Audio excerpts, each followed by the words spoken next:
clasificación de heridas y la infección del sitio operatorio. Entonces, pues para empezar con la clasificación de heridas, vamos a empezar con la definición. ¿Qué es una herida como tal? Entonces, una herida viene siendo como una ruptura de la piel que puede ser ocasionada por factores endógenos externos o internos. Y esta puede ser también secundaria por un trauma que viene siendo recibida de la misma herida. Hay que tener en cuenta que pues, por el trauma o por la agresión de esta misma puede conllevar a una infección o también puede llevar a una lesión adyacente que va a ser cercana a los tejidos o a los órganos de la misma. Hay que tener también en cuenta que cuando el tejido que está roto no se vaya a curar naturalmente, pues vamos a necesitar de una reparación, por así decirlo, mecánica,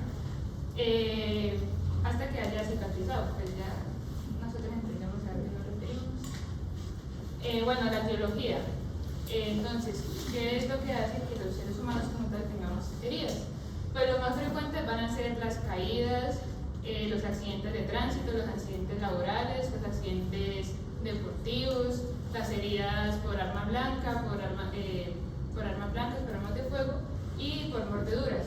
También hay que tener muy en cuenta que los mecanismos que hayan sido ocasionados por las heridas son los que nos van a orientar, es decir, que hayan sido por arrancados o por contusiones o por mordeduras. Por cuerpos extraños, como por ejemplo las heridas por mordeduras, que pueden ser por mordeduras de humanos o por mordeduras de animales. En esto se van a caracterizar principalmente porque para tener arrancamientos que pueden ser parciales, arrancamientos del tejido que pueden ser parciales o totales. También los bordes de la herida van a ser contusos y van a tener contaminación que puede ser aerobia y anaerobia. Este tipo de heridas con frecuencia van a tener una reparación o una reconstrucción. Y seguimos con las heridas de arma de fuego. Ellas suelen tener bordes irregulares e imprecisos. También van a tener pérdidas de tejido, van a tener la presencia de cuerpos extraños y también van a venir acompañados, como por decir, de quemaduras en el orificio de la entrada. Bueno, ¿qué factores afectan la curación? Entonces tenemos estos, que empezamos con la oxigenación de la perfusión tisular. Las células van a necesitar de la oxigenación, de oxígeno, pues, para poder llevar a cabo su función. En específico, digamos, para la síntesis de, un ejemplo muy importante es la síntesis del colágeno, que es importante pues, para la curación de la herida.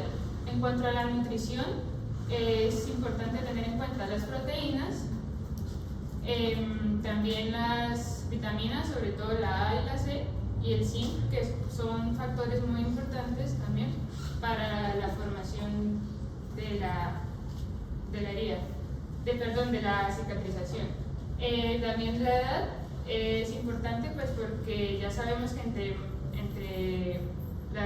mayor sea la edad, entonces pues van a responder menos, pues, nuestro organismo va a responder menos, va a tener, digamos, menos perfusión sanguínea y también va a tener una inmunización más débil.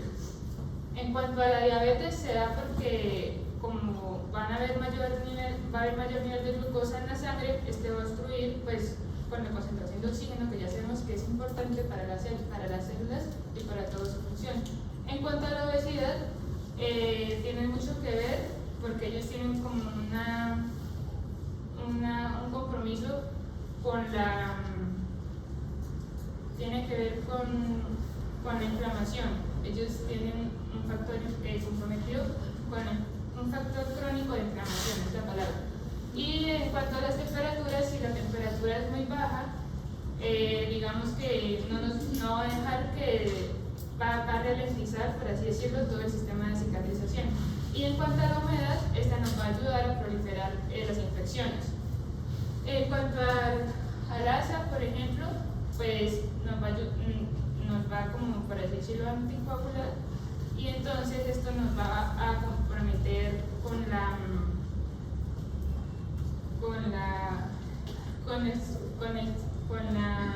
el factor antiplaquetario, que es muy importante para la fisiología de la cicatrización. En cuanto a los antibióticos, van a comprometer también a la síntesis de colágeno. entonces también nos va como a inhibir la parte del colágeno. Y en cuanto a los esteroides, lo que va a suceder es que va a interferir con los esteroides, van a interferir con los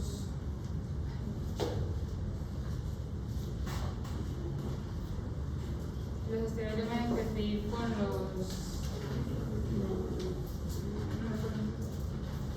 es lo mismo que estaba hablando. Bueno, le voy a hacer aquí una aclaración. Aquí en cuanto a la edad, sí estamos haciendo referencia solo a edad de pacientes sin ninguna comorbilidad. Entonces, si tenemos un paciente adulto mayor que no tenga enfermedad de base a comparación de un niño, hay factores intrínsecos que nos van a ayudar a que ese niño cicatrice o evolucione mejor las heridas quirúrgicas. ¿Qué va a pasar también? Que aquí en la edad, si tenemos en cuenta, ustedes van a recordar por dermato, y lo vamos a ver un poco más adelante también en las actividades que hagamos en el centro de salud, hay una línea de menor tensión que se llaman las RCTL. En esa línea de menor tensión va a favorecer más a los pacientes de mayor edad. ¿Por qué razón? Porque el paciente de mayor edad va a perder fuerza tensil en la piel. Entonces, las heridas van a quedar camufladas en las arrugas. Entonces, por eso es una variable que no va a ser siempre factor dependiente, sino que hay que mirar todo el contexto. Mientras que los niños, pues obviamente si ustedes miran la piel de un niño, una piel que es muy lisa, es bien supladita, entonces está bien liso, ese niño le va a ir mal en cuanto al pronóstico de esas heridas. En cuanto a este tema, lo que son la aspirina, pues todo lo que tiene que ver con la agregación plaquetaria, los esteroides es porque desarrollan es un proceso, pues, pacientes no que estén con un esteroide de corta acción, o sea que apenas empezaron esta semana, sino pacientes que están ya dependientes de los esteroides, esos pacientes pues generan una inmunosupresión crónica. Entonces por eso es que no va a ser un buen pronóstico con esas heridas. En cuanto a los antibióticos, ustedes van a ver que en muchas ocasiones, o en la mayoría de los casos, nunca se va a indicar un antibiótico tópico, siempre va a ser oral. Pues en los casos que requieran el uso de antibiótico. ¿Por qué? Porque es que ellos generan un cambio a nivel local que también van a impedir esa agregación de los fibroblastos y nos van a dificultar la evolución de la herida quirúrgica. Fibroblastos. Bueno, seguimos con la clasificación. Entonces hay varios tipos de clasificación. Empezamos con las del agente causal. Entonces tenemos la herida incisa, que se va a dar por un deslizamiento de un objeto filoso en la piel, sobre la superficie de la piel. Entonces en ella va a predominar la longitud, la profundidad es con la que depende de la presión con la que uno mismo lo haga, o lo haga el objeto, perdón, y también el largo va a depender del mismo recorrido de la piel. Seguimos con la herida contusa, que se debe por golpes con objetos contundentes. Los objetos contundentes son objetos que se dan por presión o por fuerza bruta. Es decir, la diferencia es que no van a ser más como por cortes, sino que es como por la presión del objeto. Entonces eso nos va a causar el aplastamiento de la piel y de las estructuras que hayan bajo ella. Por lo general van a generar hematomas en la piel y sobre la misma lesión, y también pues, los bordes van a ser anfractuosos, quiere decir que son bordes irregulares, o también puede ser que sean sin bordes, lo que va a dificultar mucho pues, el tema de la supuración. Seguimos con las heridas punzantes. Las heridas punzantes son producidas por objetos puntiagudos que como se dan cuenta, son por objetos puntiagudos que pues, van a atravesar la piel, pero si se dan cuenta en la superficie son pequeñas, no tienden a ser tan grandes, pero la profundidad sí puede ser incluso mayor que la del objeto que lo está causando. Según la profundidad del tejido, pues entonces yo hice como una tabla donde estamos hablando del tipo de la lesión y de la descripción. En el tipo de la lesión tenemos la epidérmica, que también se le conoce como arañazos, y solamente va a afectar la epidermis. En la erosión ya va a haber como un desprendimiento de la epidermis. La superficial va a llegar hasta el tejido celular subcutáneo. Ya vamos a ir más profundo, que son las complicadas o las complejas. Y pues quiero que entiendan la diferencia entre penetrante y perforante. Es decir, la penetrante pues va a afectar las cavidades que habitualmente no van a estar comunicadas con el exterior, es decir, van a entrar por la piel, por el tejido, por el tejido adyacente, hasta el órgano, pero digamos, ellas como tal no van a salir hacia el otro lado, a diferencia de las perforantes, como decir una herida de bala, que puede perforar y va a salir hacia el otro lado. Va a ser lo mismo, pero va a llevar como una especie de canal que la va a permitir perforar, salir hasta el otro lado. Y pues para el empalamiento tenemos el orificio anal o vaginal. Esas son la profundidad del tejido. Tenemos según la dirección, entonces ahí la imagen pues, explica visualmente bastante bien. Entonces en la primera tenemos la longitudinal, que va a ser paralela con la longitud de la herida o del cuerpo. En la transversal va a atravesar, ya no es paralela como la primera, sino que va a atravesar, es transversal de la herida con el cuerpo. En la oblicua, la oblicua no es, la oblicua es más angular, o sea, no es completamente longitudinal ni completamente transversal. Y la esferoidea va a ser más como de una forma delicoide. Según el riesgo de infección está la herida no infectada, que son heridas limpias, como se pueden ver ahí, los bordes van a estar bien definidos, son nítidos, son simples. En este tipo de heridas está indicado el cierre primario o por primera intención. Y en general este tipo de heridas pues, que se van a producir a un tiempo menor de 6 horas. Ya en el riesgo seguimos en el riesgo de infección, la herida que está infectada. En este ya no está indicada la herida por cierre primarios, va a estar indicada por segunda extensión y en este caso la evolución es mucho más lenta, va a cicatrizar de una mala forma, tanto funcional como estéticamente se va a ver peor.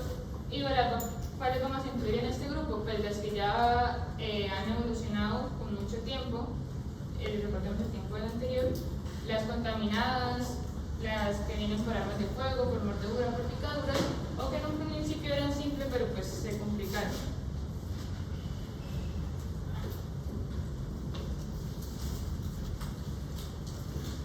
Bueno, infección del sitio operatorio.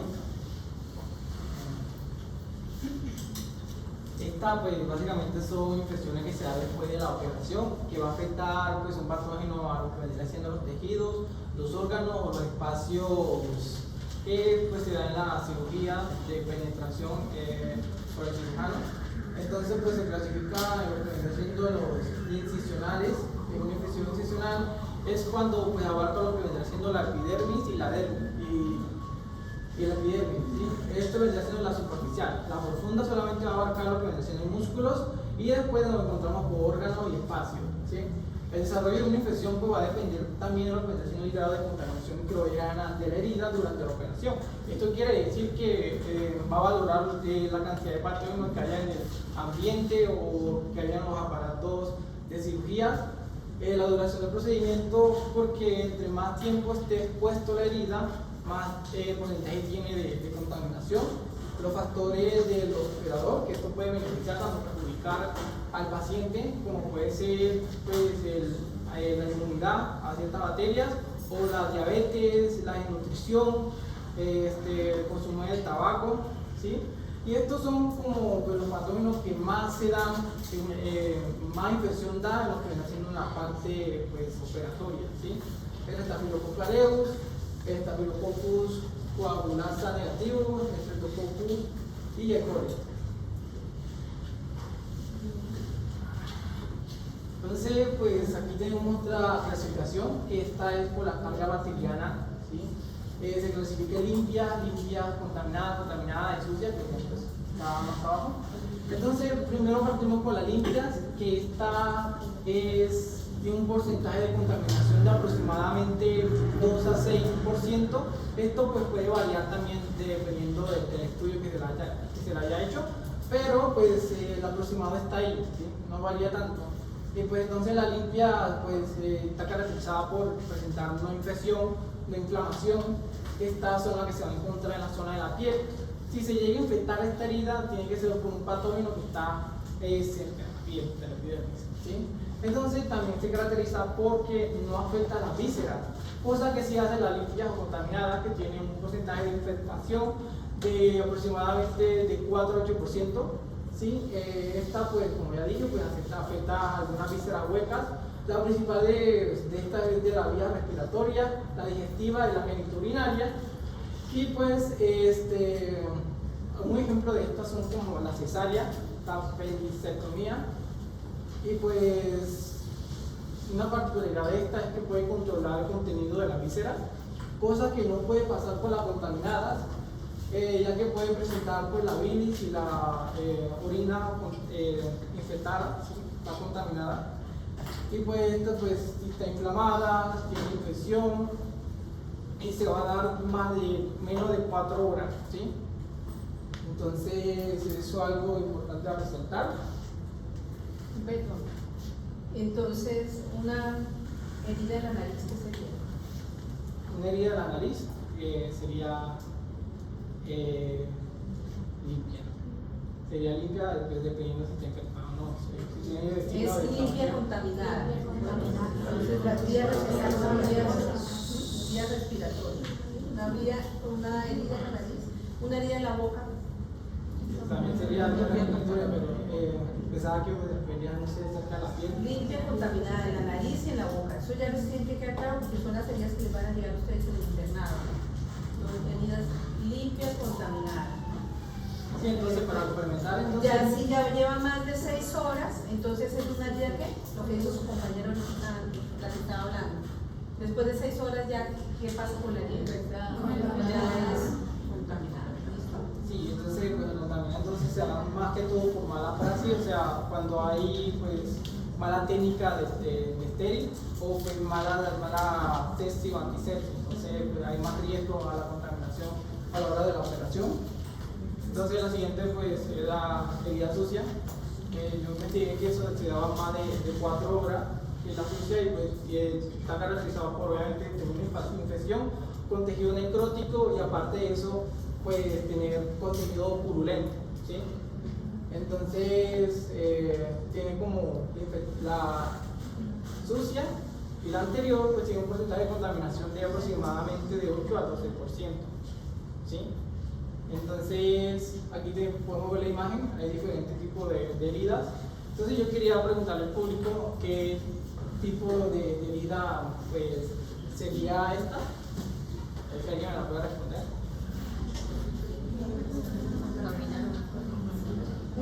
Contaminado. Levanta la manita y le dice. ¿Qué se ve ahí? Díganle, ¿qué se ve ahí alrededor de las asas intestinales? ¿Qué ven? Pus. ¿Sí se ve pus o no? ¿Es amarillo es pus?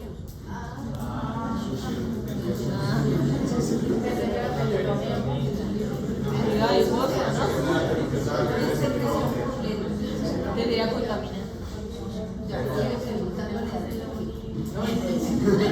Ya saben, esta es la limpia, esta es la limpia contaminada.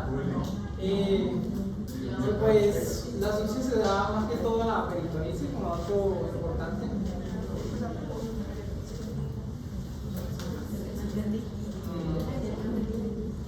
Doctora, una pregunta, ¿cuál es la diferencia entre sucia y contaminada? Es que se me revolvieron. Devuélvele, pues. Bueno, entonces como ya dije, la contaminada entonces solamente va a ser menos de 4 horas, va a ser una contaminación reciente.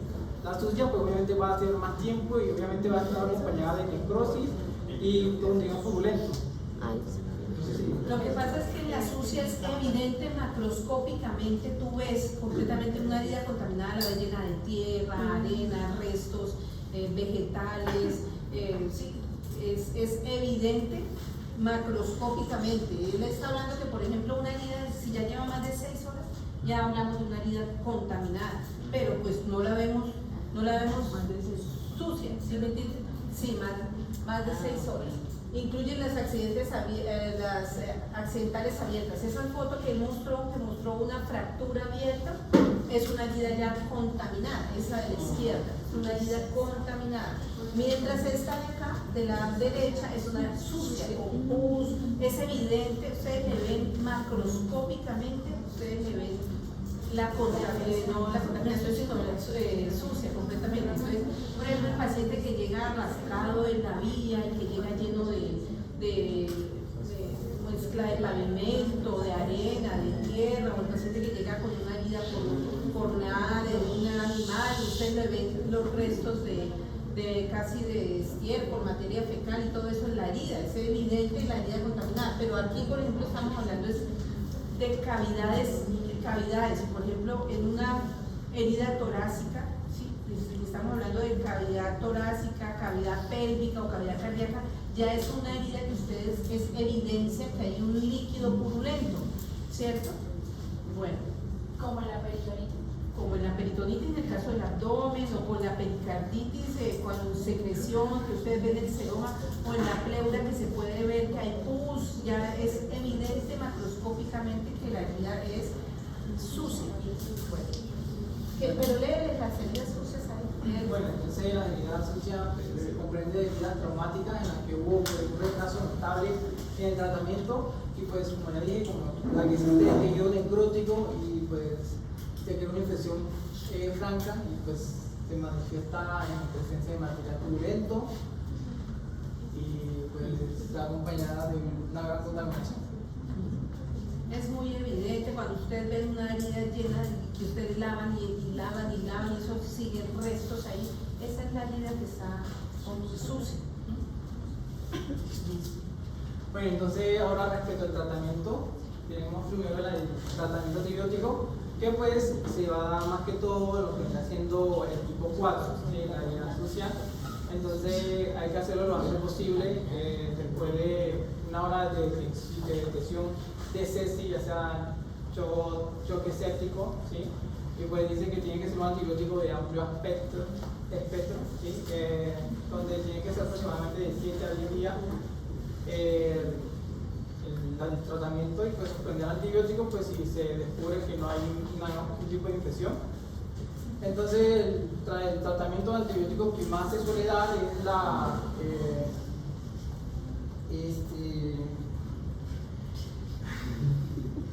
bueno, pues depende, todo depende, claro, porque uno tiene que hacer pues un cultivo para ver el tipo de bacteria que está en el organismo, ¿cierto? Y también depende también del órgano. Pues yo investigué que aproximadamente se da más antibiótico en el intestino, la cefalosporina, ¿sí? Entonces ahí suele variar bastante dependiendo del cultivo, del tipo de bacteria y más que todo siempre tiene que ser de amplio espectro, ¿sí? Porque para abarcar todo, gran cantidad de bacteria y pues sea lo más rápido posible, ¿sí? Entonces después tenemos el tratamiento quirúrgico, donde está la clase 1 y 2. Este tipo de herida tiene que cerrarse de forma primaria, o sea, unir los extremos, ¿cierto?, de la piel o del tejido, sí, pues, y graparlo, ¿cierto?, o hacerle pues una cerradura, ¿sí? Entonces después viene lo que se llama la herida de clase 3 y 4. Este tipo de herida pues tiene que dejarse cicatrizar de segunda intención. Esto quiere decir que pues tiene que profundizar la cicatrización, ¿sí? Y dejarla abierta la herida. Entonces ahí dice que pues debe de dejarse taponada y abierta y permitir que cicatrice por segunda intención. No sé si la doctora quiere comentar algo más.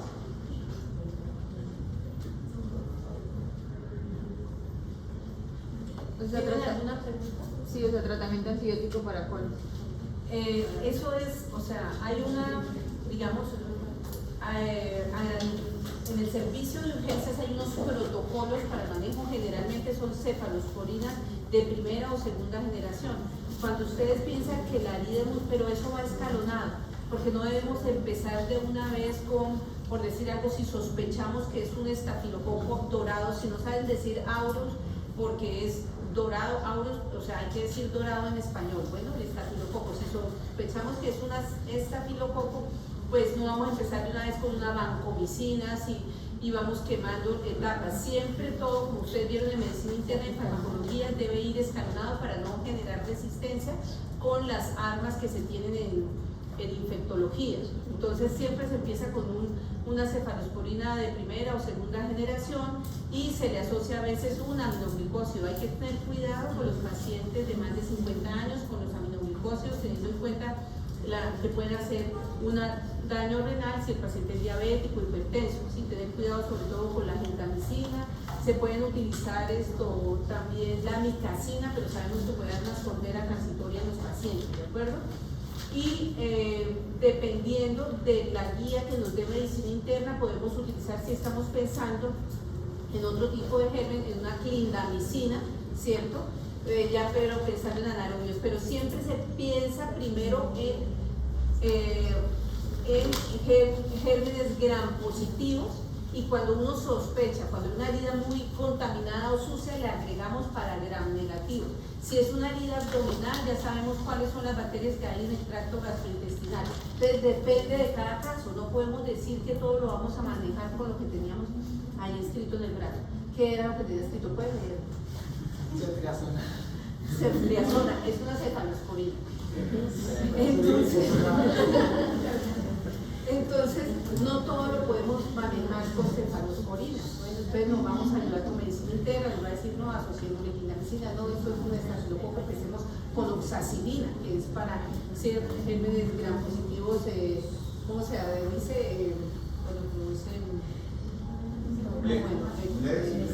Sí, para estafilococo aureus, que si es coagulasa o no es coagulasa positivo, etcétera, etcétera. Entonces todo depende, que hay que tomar un gramo de esa secreción, del cultivo, etcétera, etcétera. Entonces, eso no es que haya un medicamento, pero generalmente en urgencias casi siempre ustedes van a utilizar la cefalosporina de primera y segunda generación, ¿de acuerdo?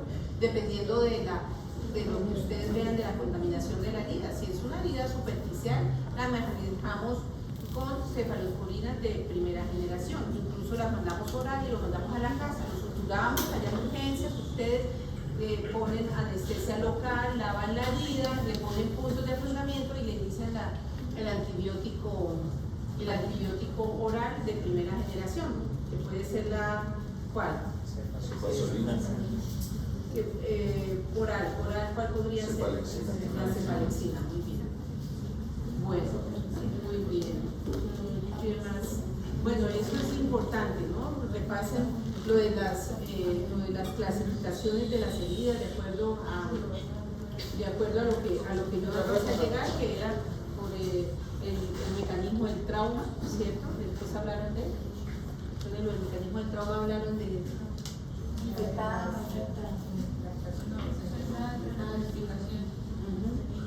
y tú hablaste cuando yo estaba hablando pues eso es algo pues que ya ustedes fácilmente, pero es muy importante la semiología. Siempre les decimos con la doctora Ana Pérez que es muy importante que ustedes describan. Ustedes imagínense que lo que está escribiendo ahí, la persona no está viendo al paciente, pero se lo está imaginando. O sea, uno tiene, como vieron en dermatología, como vieron en semiología, uno tiene que aprender a describir. Y todo eso es muy importante porque generalmente las personas no se dan cuenta de todo lo que ustedes hicieron y de todo lo que hacemos los médicos. Llegan y los arrastra la moto por allá 3 metros, 4 metros, 5 metros y dicen, me infectaron allá en la clínica porque quién sabe qué bacteria, porque cuando el doctor se puso los guantes, eso seguramente él no se ha lavado las manos y bueno, todo eso dicen que fue en la clínica y que eso todo estaba infectado y resulta que la contaminación se recibió en el momento en que el paciente tuvo la herida, ¿de acuerdo? Entonces es muy importante escribir y describir. Si el paciente no es lo mismo llegar cortado con un bisturí cuando estaba cortando un pedazo de cartón a llegar cortado con un alambre de púas, ¿cierto? Y que el paciente estaba en una zona del campo, en una zona rural, donde hay contaminación con estiércol de ganado, donde el paciente viene completamente contaminado de tierra. Entonces, uno a veces, por la rapidez del paciente, se sutura herida, y ustedes ni siquiera describieron todo lo que había en esa herida. Era una herida sucia, Y por ejemplo, todas estas cosas, es muy diferente el pronóstico, eso lo vamos a ver con la doctora Yulexi, es muy diferente el pronóstico de una cicatriz con el tipo con la dirección de la herida que ella explicaba, si la herida es transversal, ¿cierto? Si la herida es longitudinal, si la herida es oblicua, si la herida es esto, ¿cómo que la describes tú? Espiroidea, ¿cierto? Entonces es muy diferente el pronóstico de una herida de acuerdo a cómo esté dirigida. Por eso hay que decirlo. Esto parece bobada. Ay, ¿esto para qué dice eso? Eso hay que escribirlo. Herida transversal en el dedo. ¿Qué pasa si la herida en el dedo es longitudinal o es transversal? ¿Cuál es la diferencia ahí? El compromiso del tendón, si es longitudinal en el extensor, probablemente no lo va a romper, simplemente y ni siquiera se sutura, pero si es transversal, se lo lleva. ¿De acuerdo? Entonces, todas esas cosas son supremamente importantes escribirlas en la historia. Bueno, ¿qué más? Listo. ¿Alguna pregunta?